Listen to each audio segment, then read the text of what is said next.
Növbəti çıxış üçün bizim reglamentə görə Xalq Parlamenti iclaslarında rəyasət heyəti üzvlərinin növbədən kənar çıxış etmək hüququ var və buna görə də biz Ələsdun bəyə sözü veririk.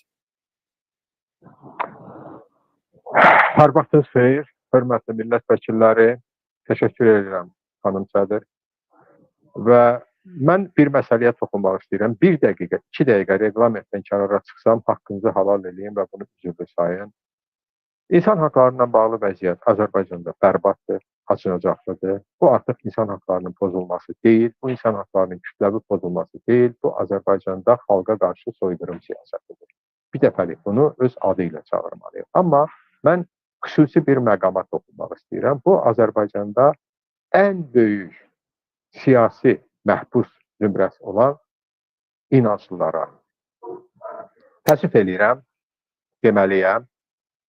Azərbaycan, məndə ekran açıqdır, ola bilsin bu nəsə bir texniki problemdir. Yazırlar ki, ekran açın, mən açmışam, bir də bağlayıb açdım. Çox fenomenaldır ki, dindarları ən çox müdafiə edən dünyəvilərdən biri mən olduğum kimi, dindarlar tərəfindən də ən çox təhqirlərə məruz qalan mənəm. Niyə görə? Ona görə ki, Azərbaycan dindarları niyəsə din adına Alberti Xomeyninin Şiə elan elədiyi amansız, qəddar, anti-insani Əsəd rejimini müdafiə eləməyə çalışır. Niyə görəsə Azərbaycandakı Şiə dindarlar cinayətkar, işğalçı Putin rejimini dəstəkləməyə çalışır və onları tənqid edənləri hədəf alırlar. Ağlınızı başınıza yığın, qayıdın haqq yoluna. Haqdan danışırsınız. Mən məhz bu yolu gedən dindarlara müraciət edirəm. Bu barədə hələ sonda da bir məqama toxunacağam. Amma ən təhlükəli tendensiya nədir? Azərbaycanda dini siyasət ölkənin xaricindən idarə olunur. Ölkənin xaricindən koordinasiya olunur.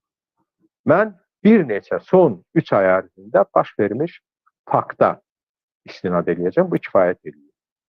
Bu günlərdə İsrailin Xarici İşlər Naziri Gideon Sar müsahibə verir və açıqlamasında deyir ki, Azərbaycan dini azadlıqların təmin olunduğu ən progressiv İslam ölkəsidir və bütün İslam ölkələrini Azərbaycandan nümunə götürməyə çağırır. İsrailin müsəlman ölkələrinə belə müraciətlə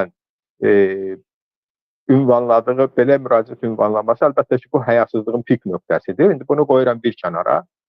Amma baxın, Azərbaycan nümunə kimi gətirilir. Azərbaycanda dindarların şərlənib tutulması İsrail tərəfindən dini azadlığın təmin olunması kimi qiymətləndirilir. Baxın, bunu deyən məhz İsrail rəsmisidir. Digər bir İsrailli, hər birinizə, ola bilər əksəriyyətinizə tanış olan Hayfa Universitetinin professoru, bugün də ABŞ-ın Atlantic Council beyin mərkəzinin əməkdaşı olan Brenda Schaffer, bu xanım həm də İsrail hərbi kəşfiyyatının zabiti olması haqqında bu xanımın iddialar var. Bu xanım vaxtilə SOCAR-dan xeyli maaş alıbdır. O, hətta SOCAR əməkdaşı kimi vəsiqəsini də təmin edir. Azərbaycan adına Azərbaycandakı anti-insani rejimin təbliğatınla məşğuldur. Brenda Schaffer həmin o Atlantic Council, Atlantik Şura, bu ABŞ-ın ən böyük beyin mərkəzlərindən biridir. Orada Azərbaycan-İsrail münasibətlərinin progressiv inkişafından, müsbət inkişafından və ABŞ-ın bunun öz İran siyasətinə yönəlik istifadə etmək imkanlarından danışır. Artıq Azərbaycandan bir alət kimi danışılır bu adamların adından. Birinci İsrail rəsmisinin mövqeyidir, bayaq qeyd elədiyim Xarici İşlər Nazirinin mövqeyi, bu isə İsrailli professoru. Və mən bunu təsadüfən başlamadım. Həmin Brenda Schaffer yeri gəlmişkən Vaşinqtondakı toplantılardan birində mənə kontrargument, əks argument tapa bilməyəndə məni antisemitizmdə ittiham elədi. Dedim, bilirsən, sən yanlış ünvana müraciət eləmişsən, həyasızlıq eləmə. Mən antisemit olsam, bunu açıq şəkildə deyəcək qədər cəsarətli adamam. Bəsdir, alıver elədiniz öz xalqınızın ağır acılarından.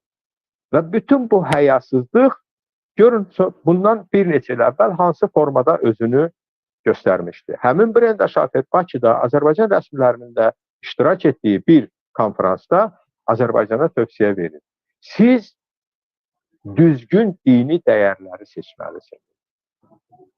Qəribədir, elə deyilmi? Çox təəssüf ki, İsrail Azərbaycanda dini siyasəti manipulyasiya edən yeganə dövlət deyil. Burada Türkiyə də var, burada İran da var, burada Rusiya da var. Və mən özəlliklə İranı qeyd etmək istərdim. Azərbaycana münasibətdə dini mövzuda İsrail nə qədər zərərlidirsə, yeri gəlmişdən Mahmudov dönəmində, Eldar Mahmudov dönəmində Milli Təhlükəsizlik Nazirliyinə İsrail hökumətindən dəfələrlə İslam ekstremizminə qarşı mübarizə adı altında milyonlarla dollarlıq grantlar ayrılmışdı. Və həmin pulları yiyən Mahmudov rejimi, Mahmudov cinayətkar çetəsi günahsız dindarları şərləyərək həbs edib hesabat vermişdi. Və burada məşhur işlər var. Məsələn, Səid Dadaşbəylinin dəstəsi adlı cinayət işi və s. Çox təəssüf doğurur ki, bizim dini siyasətimiz deyil təkcə, həm də dini dəyərlərimiz xarici ölkələrdən idarə və istismar olunur.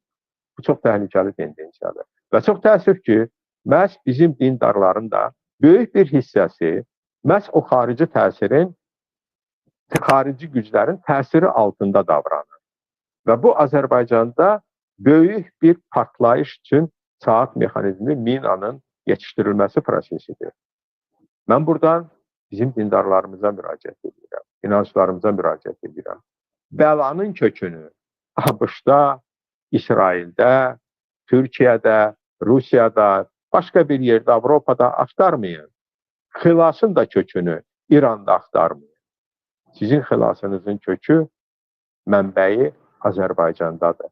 Və çox təəssüf ki, məhz İran təbliğatının zəhərli nəticəsi özünü onda göstərir. Yeri gəlmişən Azərbaycan hakimiyyəti də bunu eləyir, Qərbdən də bunu eləyirlər, İsraildən də bunu eləyirlər.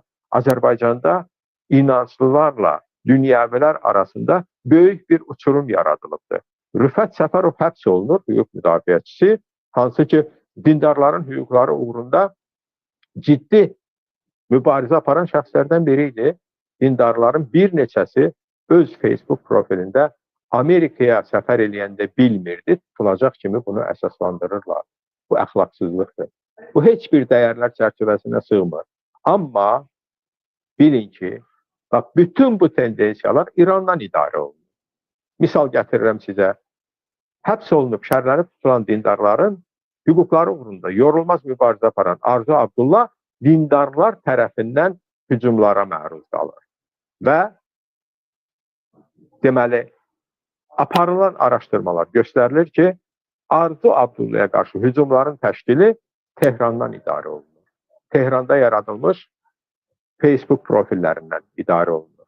Əzizlərim, mən bir daha bizim inanclı kəsimə müraciət edirəm. Nicatınızı, xilasınızı Ayətullah, Ulama donuna girmiş İran siyasətçilərində axtarmayın. Öz ölkənizdə, öz həmvətənlərinizdə axtarın. Və mən dünyəvi kəsimə müraciət edirəm. Dindarların həbsinə, onların şərlənməsinə bəraət qazandırmayın. Bu çox təhlükəli tendensiyadır. Biz öz vətəndaşlarımızı hansısa bir əlamət üzrə, konkret halda inanc əlaməti üzrə küstürüb, başqa dövlətlərə silah kimi istifadəyə təhvil veririk.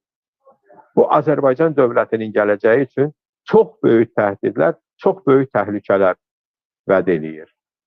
Hələlik bu qədər. Təşəkkür edirəm hər kəsə. Çox sağ olun Ərəstun bəy, çıxışınıza və müraciətinizə görə.